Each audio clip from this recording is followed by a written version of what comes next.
How's it going, everyone? Data here, and welcome to our annual look at salary cap compliance on the EA NHL series games. Today here on NHL 26 to begin the 2025-26 NHL season.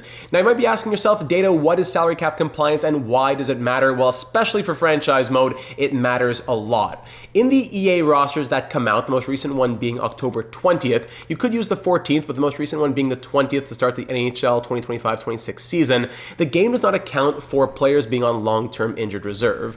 So at the start of the season, the majority of the teams in the NHL are not affected because not many teams are using it.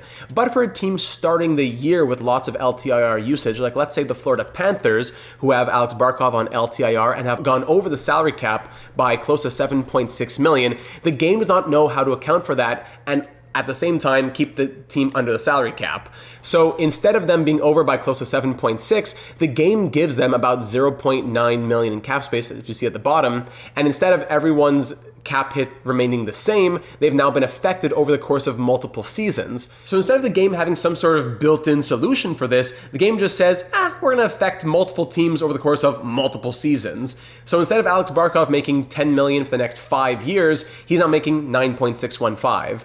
Instead of Sam Reinhart making 8.625 for the next 7 years, now he's making 8.28. Matthew Tkachuk making 9.5 for the next 5 years, now 9.13. So instead of the team being over by close to 7.6 million and having some sort of solution, the game reduces all these AAVs and there leaves the Panthers with 0.91 million in cap space. So whether you're the GM of this franchise mode with the Panthers or the AI is, it just makes it a bit less representative of the actual challenge in Florida.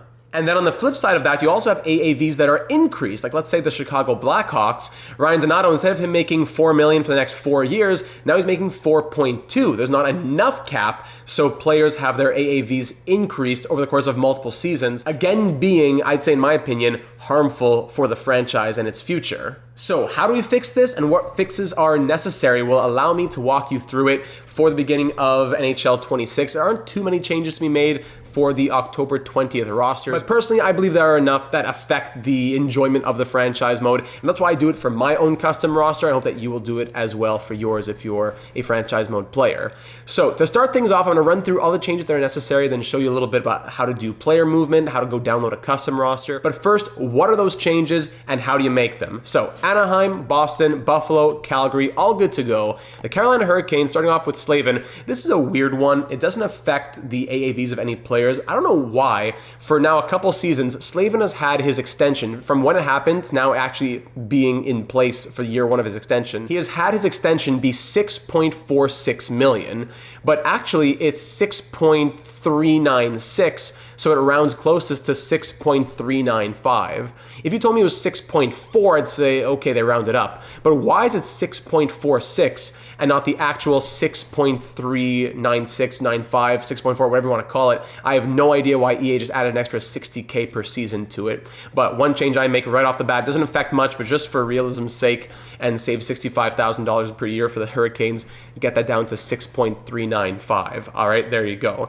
Next up, Blackhawks, as we just saw, they need to have salary cap added to their team. So you could add about 3.5 million to any expiring contract. Could be Bedard, could be Grzelcyk. The way I do it is going towards Spencer Knight because he already has an extension in place. So whether his year one contract is $700K or $17 million, in year two, his 3 by $5.835 million salary will kick in. So for year one, bring his salary from $4.5 million up to $8 million, and then in year two, everything will be back to normal. But at least in year one, you won't have things happen that affect the rest of the team for the next 3, 4, 5+ seasons. So Spencer Knight at $8 million, there you go. The other change that you can do, and I'll talk about this for multiple teams, is you can take players who are not really on the roster anymore and transfer them out of the game entirely. Players who are still counting towards the total number of contracts but are LTIR'd. The game doesn't know how to do that, so they just take a player, let's say Shea Weber, they reduce them in overall down to 70, and they give them them a league minimum contract, 1 year at $750K. EA and all their billions of dollars have not figured out how to have the player count against the contracts and not also against the salary cap. So you can keep Shea Weber there, or you can go to player movement and totally transfer him off the team and into an international team so that he will no longer be in franchise mode. And I'll show you how to do that at the end of this video. So Shea Weber, one of those names that you can be mindful of.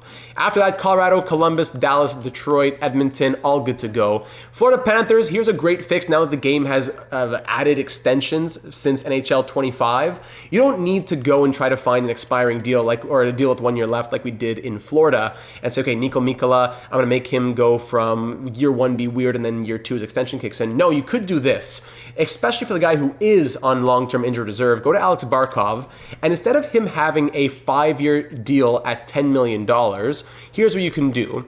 Go to his contract and reduce it down to 1 year. For that 1 year, you're going to go ahead and bring it all the way down to league minimum and all the way down to $775. The game lets you go lower than that, but the actual minimum is $775. So that's going to be 1 year for him, still with the no movement clause. On top of that, the next 4 seasons will now operate as an extension. So instead of 5 years at 10 million, is 1 year at league minimum, followed by 4 years at 10 million, picking back up from where we left off, entering into the 2026-27 season. So 4 years at 10 million, you bring the salary back up. Once the extension is in, you also want to make sure that the clauses are accurate as well. So this is a great time where you can go and use Puckpedia for that. You might be even coming to this video from Puckpedia, as they've published now my 5th annual article of salary cap compliance. A huge thank you to them over at Puckpedia. A great resource for you to use here. Considering that year 1 is 25-26, go ahead and now match up, okay, year 2, 26-27, full no move clause, great. Year 3 in 27-28, full no move clause. Then year number 4 in 28-29, it's a modified no trade clause, and it's actually a 16-team trade list. So modified no trade clause, 16-team no trade. And then year 5, exact same thing. Modified no trade, 16 teams. So there you go. Now Barkov will not count against the salary in year 1. All the AAVs will stay the same in Florida. But then starting in year 2, he's back to making his $10 million once other contracts have expired in Florida, where you have Samoskevich, Petrie, and most notably Bobrovsky's $10 million now off the books. Instead of playing around with Bobrovsky and the AI might, trade a 90 overall making league minimum. No, everything will be normal. All right, so big changes in Florida, but very much worth it. After that, it's a little bit of a scroll. Nothing for LA, Minnesota, Montreal, Nashville, New Jersey, Islanders, Rangers, Ottawa, Philadelphia, and Pittsburgh. Nothing for them. San Jose, it's similar to what we just did in Chicago. 2 changes here. Now, William Eklund, no excuse to EA on this one. I have no idea why. Their extension for William Eklund is 1 year at 5.6, when really it's a 3-year extension. So we're going to do a little 2-for-1 here with William Eklund. First, we're going to go ahead and move into his extension. And let's give him the 3 years that he actually has. So that's a real weird one. 3-year extension, lovely.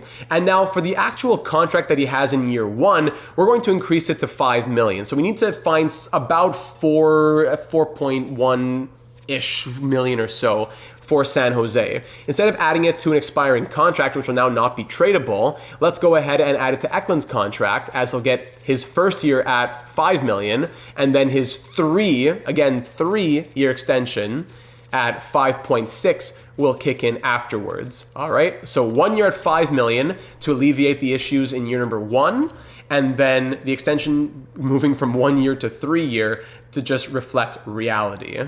In San Jose, additionally, you can also drop the contracts of, you got 3 of them right here, Ryan Ellis, Logan Couture, and for the goaltenders, Carey Price. Keep note of that, all right?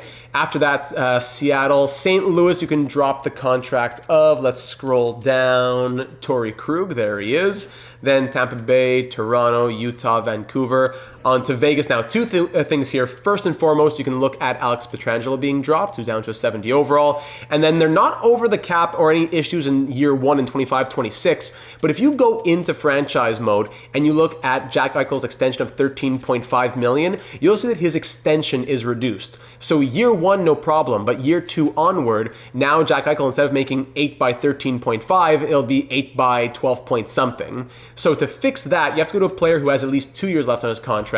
I chose going to William Karlsson. You could do Mark Stone or somebody else. It can't be 1 year, it has to be 2 years. So what you can do here, kind of like Barkov, you can play around with the extensions. Instead of affecting his contract for 2 years, where it's currently 2 years at 5.9, we're going to make his contract 1 year at 5.9 with a 1-year extension at 4 million. That way, Vegas doesn't get affected in year 1, but in year 2 frees up 1.9 million. So 4 million for Karlsson as an extension. And then, of course, you'd add his clause in year 2, same as year 1. He has a 10-team no trade list. There you go for Vegas. And then from there, Washington, Winnipeg, and that is all. So not too many changes to start off NHL 26, but some major ones. Between Florida and Vegas, 2 big teams that would be getting massive relief if you did not change it. Plus, you get Chicago and San Jose not being harmed by contracts having added AAVs. That's going to go a very long way, especially for longer-term franchise mode players. When you then go to begin your franchise mode, the game will say, warning, do you want salary cap turned on? You say, yes, I do.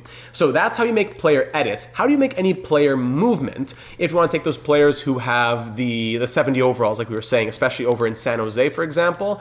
If we go to the Sharks and say, okay, I want to remove all 3 of those contracts, I want them off, you have 2 choices. You can add them to the player movement and press triangle there at the bottom to drop them to free agency. That's probably the best thing to do because they won't get signed. The game's not going to sign them with them being 70 overall players. You have to worry about them getting picked up and used by another team. But if you want to have them totally removed from the game because in your mind they've retired, they're not there anymore, then you can transfer them to an international team. Just go to international, Team Austria, there you go, and now they're there out of your franchise mode. Don't need to worry about them anymore. So that's player movement. You can do that also for when any trades around the NHL happen. You don't want to download a whole new roster. You can just do a little thing like that. And finally, speaking of downloading rosters, you can go to active rosters and choose one of the EA rosters here on the side. Of course, the one dated most recently, October 20th. Or you could download a community roster. If you back out to the roster page and go to roster sharing right underneath, go to Hub and you can choose download community files. And from here you can look for rosters that claim to have salary cap compliance. I'm not sure how many of them do. I know mine do. Data Franchise V3 is my most recent. So I'd say look for rosters that are in the month that you're looking for. If it's October, look for 10 to be the first number. If it's November, look for 11 and so on. And then look to see in the description. On the right you see cap compliance. There you go. You don't have to use mine. Mine includes a ton of created players as well. You can just follow these steps, whatever it is. But I'd say if you're looking for a custom roster, either make sure that it says that in the description or then make those changes yourself.